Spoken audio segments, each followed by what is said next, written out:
আসসালামু আলাইকুম ভিউয়ার্স, আশা করি আপনারা সবাই ভালো আছেন এবং সুস্থ আছেন। অনেকেই আমাদেরকে প্রশ্ন করেন এবং কমেন্ট করে থাকেন যে মালয়েশিয়া ভিসা কলিং ভিসা কবে খুলবে এবং কবে ভিসা চালু হবে, এ নিয়ে আমাদেরকে সম্পূর্ণ গাইডলাইন দিয়ে দিন, এরকম কমেন্ট আমরা অনেক পেয়েছি।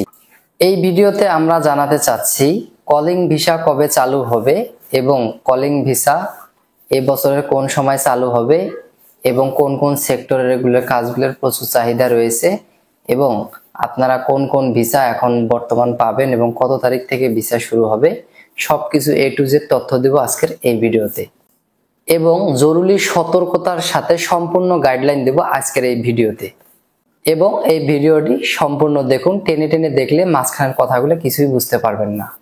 কলিং ভিসার বর্তমান অবস্থা ও ভিসা হওয়ার সম্ভাবনা যদি একটু বলি, 2012 সাল থেকে কলিং ভিসা যদিও চালু হয় এবং 2024 সালের মাঝামাঝি গিয়ে সেই কলিং ভিসা আবারও বন্ধ করা হয়েছিল। প্রায় 5 লক্ষ কর্মী ভিসা পেলেও এখনো 18,000 জন কর্মী আটকে রয়েছে, তাদের টাকা আটকানো রয়েছে, ফাইল আটকানো রয়েছে এবং অন্য অন্য কর্মীর কথা শুনতে পেরেছি যে তাদের নাকি পাসপোর্টও আটকা আছে, তাদের একদম অনিশ্চিত ভবিষ্যৎ।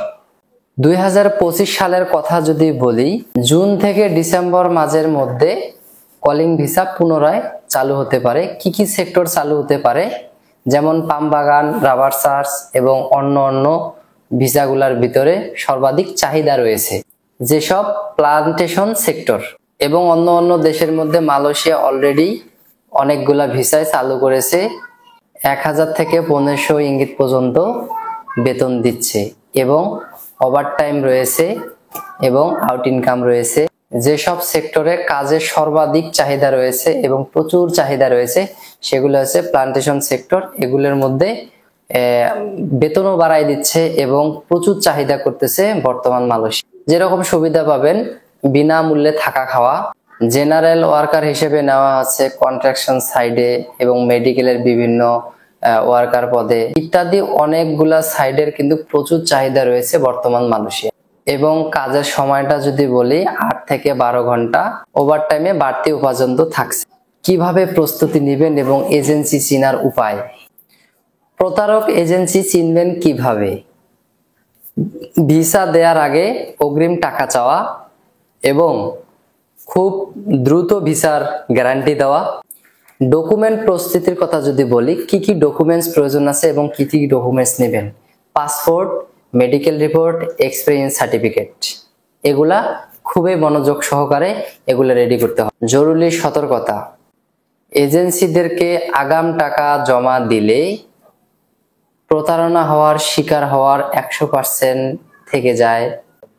একমাত্র অফিসিয়াল নোটিশ বিশ্বাস করে গভর্নমেন্ট অথবা টিভি অথবা মন্ত্রণালয় ওয়েবসাইট ছাড়া কোথাও টাকা জমা দিবেন না।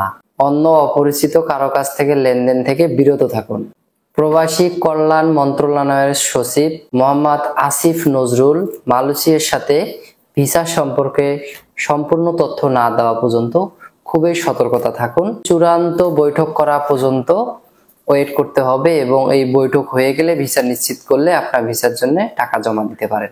2025 উপলক্ষে 50,000 প্লাস শ্রমিক নিয়োগ দেওয়ার জন্য মালয়েশিয়ার সাথে পরিকল্পনা চলছে এবং তারা এরকম একটা প্রস্তুতি নিচ্ছে। নতুন সেক্টরগুলোতে, যেসব সেক্টরগুলোতে খুবই সর্বাধিক চাহিদা রয়েছে, প্রচুর চাপ রয়েছে বর্তমান সময়ে কাজের। আর একটা কথা মনে রাখবেন, অনেক এজেন্সি কিন্তু দ্রুত ভিসা দেওয়ার কথা বলে আপনার কাছে অগ্রিম টাকা চাইবে।